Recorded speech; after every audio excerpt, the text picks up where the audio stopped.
Nakarang araw pala. Kukunin ko lang dito yung mga malalaki. Pasili siya. At maanghang.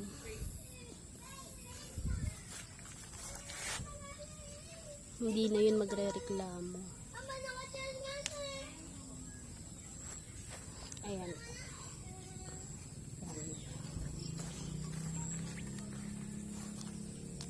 Lahat ng yan ay organic.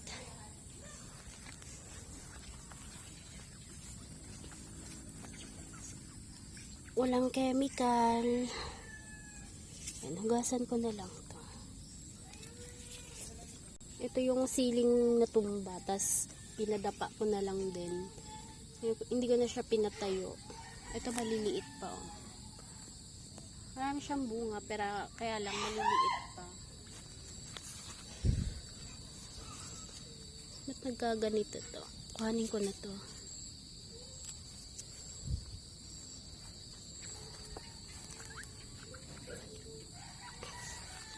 Nung nakaraan kasi gumawa na rin ako ng chili garlic. Pero wala akong lagayan. Pinamigay ko lang. Ito ang baba ng puno. Ito din yung siling na tumba noong sunod-sunod ang bagyo. Kaya hindi ko na siya pinatayo. Pinadapa ko na lang din. Pahiga na lang siya. Tinambakan ko na lang din yan ng lupa. Para tuloy-tuloy siya dyan. Ito yung pinakapuno niya, tapos ito yung sanga.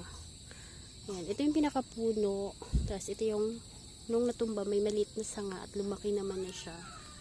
Ayan, nagkaroon na naman ng bunga.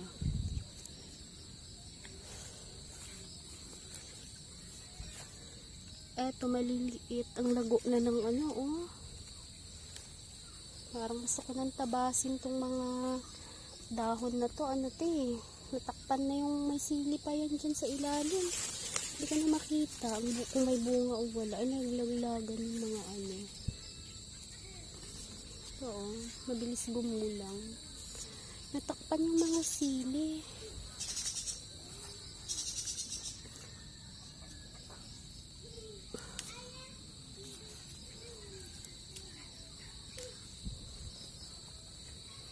Hindi ko kukunin lahat kasi uuwi ako ng Imus. Magdadala ko ng sili doon. Ano yung madala kong gulay? Oo. Namumulaklak. Maliliit pa. Baka bukas tabasin ko na to. Ang lago eh. Tapos ang bilis bumulang ng ano na ito, bunga. Binigay lang sa akin yun, no? Ang lago na.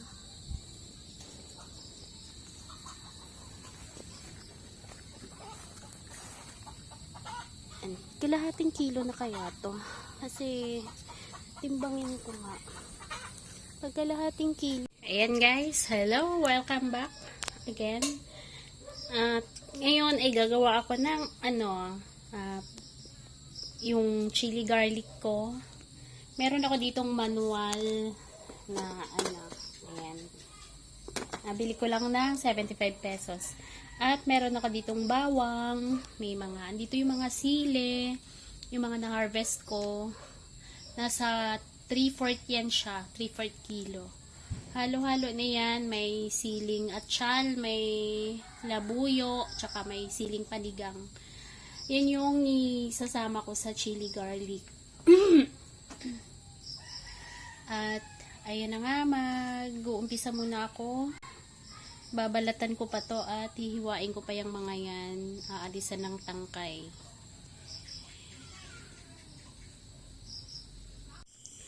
Hello guys, at ito na nga yung natapos ko ng igiling yung chili saka yung garlic. Naka guantes ako saka naka mask kasi matapang yung amoy ng sili. At ito na nga, ang timbang nito ay 1 kilo. Kasi kasi ang lagpas pala to 1 kilo. Kasi ang sili ko ay 3/4 tsaka yung yung bawang kalahating kilo. Tapos ngayon ulutuin ko na siya. Set up ko lang yung aking lutuan. Ang lutuan ko ay isang pugon. Uling ang gagamitin ko. Nag-init ako ng tubig dahil para bukas pagising ko. At sa uling ko niluluto kasi dito ako sa bukid. Wala akong kalan dito. Nasa kabila yung kalan namin. Kaya dito ko na lang lulutuin tong chili garlic sa uling. At yan, aayusin ko lang muna yung lutuan ko. Ayan guys, naayos ko na yung lutuan ko. Nilagay ko na dyan yung mantika. Ang timbang ng nagawa kong chili garlic ay nasa 1 kilo at 1/4. Bale, yun yung timbang niya. Tapos, yung mantika ko naman ay yung sa 1.5 naman siya. At titignan ko kung yung hindi pa siya ganun kainit. Medyo mainit ng konti.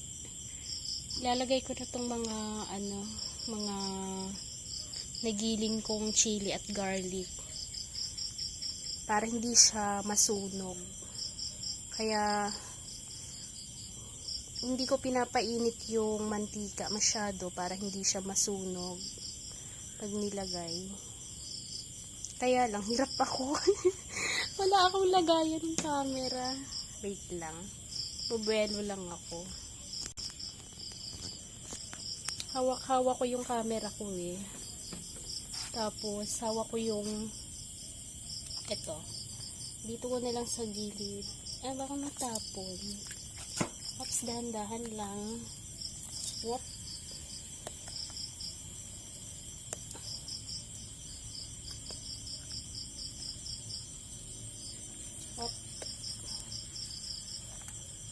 Hindi siya gaano kainit para hindi masunog yung mga garlic natin.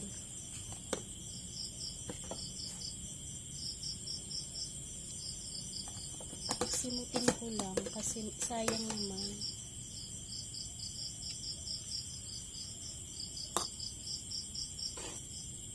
Inabot na ako ng gabi.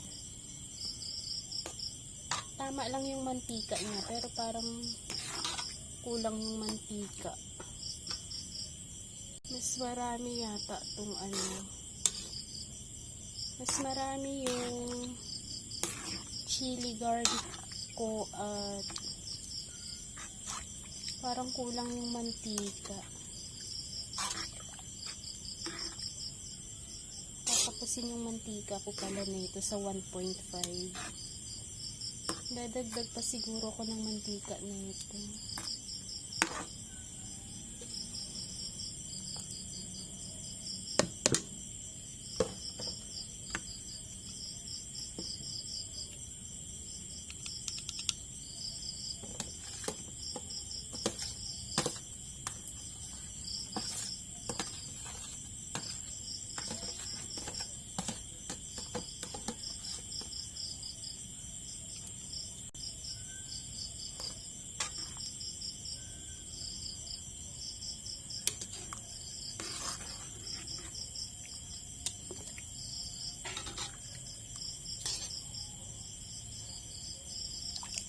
Ayan, kulang ako sa mantika.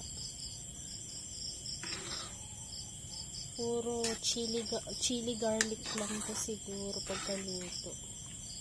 Tapos yung mantika ko, siguro magdadagdag ako dito ng mga 500 ml.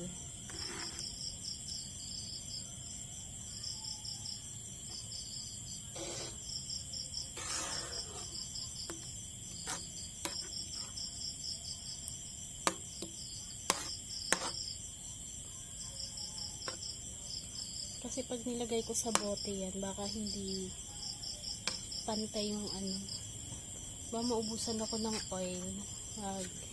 nilagay ko na siya sa bote. At ayan, mamaya babalikan ko. Ayan, kumukulo na siya. Para iwas sunog. Para hindi masunog yung mga garlic. Hahaluin lang natin siya.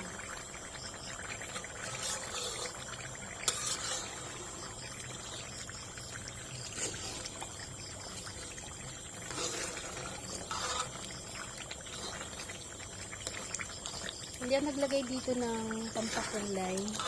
Ngayong atsuete. Natural ano lang yun siya, kulay.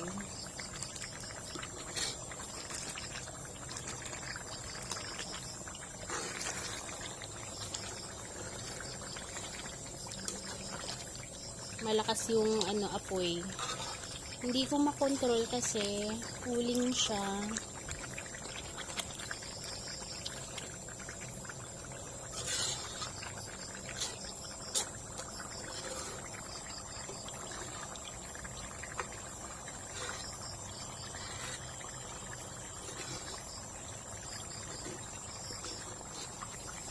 Kaya ang system nito, hindi pwedeng tigilan ng halukay kasi baka masunog. Hindi ko makakontrol yung apoy nito dahil nga sa uling ang gamit ko dito sa cooking.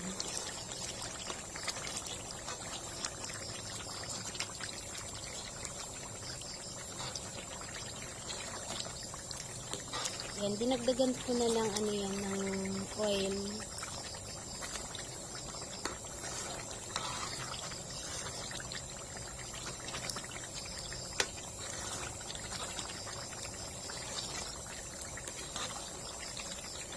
Halo lang ng halo para hindi masunog. Ayan guys, malapit nang maluto ang aking chili garlic. Ayan, natural color lang yan siya. Wala siyang atsuete. Ito naglalagay ng atsuete dito. Ayan. Malapit na siya maging crunchy.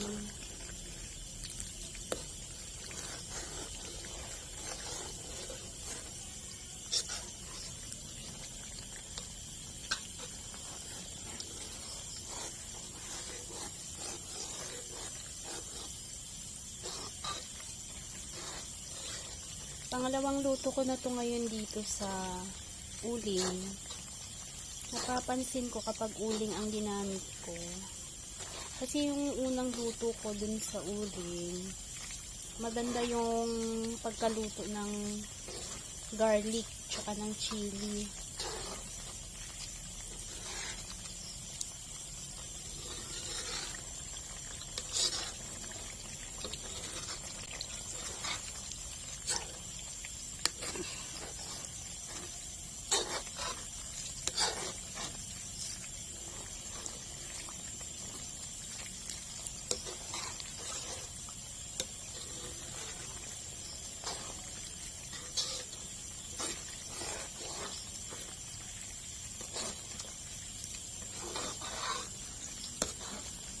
Hindi na yung titigilan ng halo kasi baka masunog.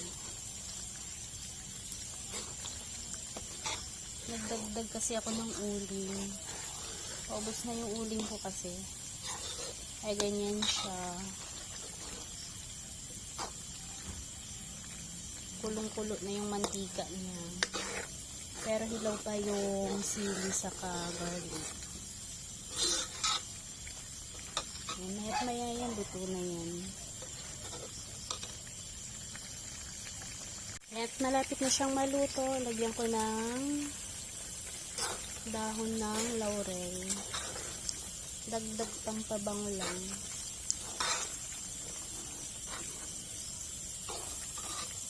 Ayan na o. Kumukulo na yung mantika niya.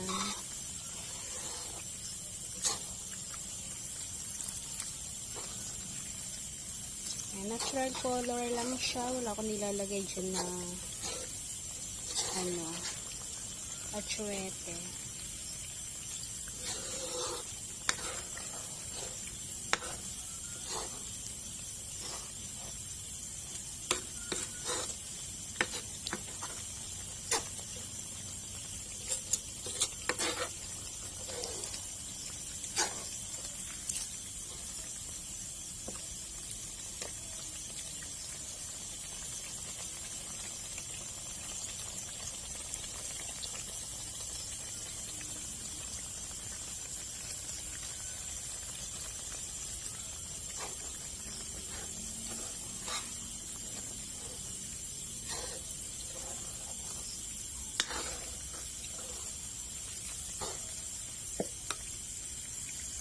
Ayan guys, luto na ang aking chili garlic. Ganito na siya. Brown na yung niya. Ayan. Brown na yung garlic. Ayan, alisin ko na siya sa apoy baka kasi masunog pa. At palalamigin ko pa yan. Magkakaroon pa ng dagdag luto. Mainit pa kasi yung mantika. Baka masunog ang aking garlic.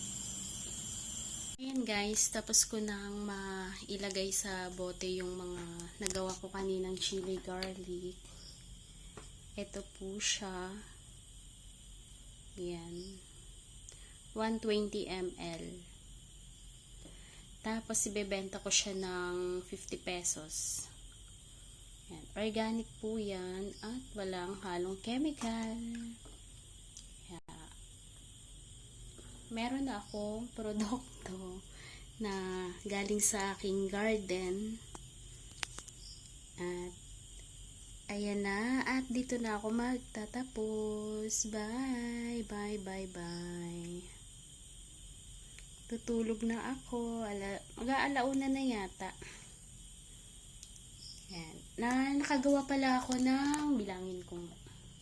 Nakagawa ako ng ilang peraso ba ito? Ilang bote?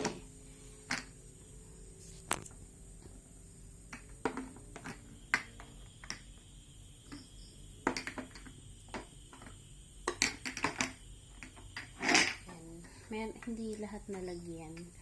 2, 4, 6, 8, 10, 12, 14. Bali, 16 pieces. 16 bote ang nalagyan ko. Tapos, bebenta ko siya ng 50 pesos. Di 1, 2, 3, 4, 5, 6, 7. Balay, makaano ko dyan ng 800 pesos. Tapos, sa isang kilo at 1/4,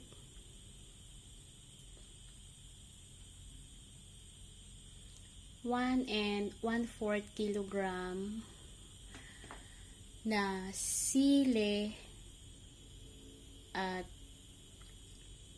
saka bawang. 1 and 1/4 kilogram siya. Kasama na lahat. Tapos, sa isang 1 and 1/4 kilogram na chili garlic na hilaw pa, ang nagawa ko ay 16 pirasong bote ng chili garlic. At ang ang mantika naman nun ay isang 1.5 at kalahating bote. Di bawi na rin. Bawi na sa puhunan. Ang puhunan ko lang naman dyan is oil lang saka bawang. Yan. At mga 40 pesos siguro na uling. Ganun lang. At itong bote pala, 16 pesos ang isa. Yung 120.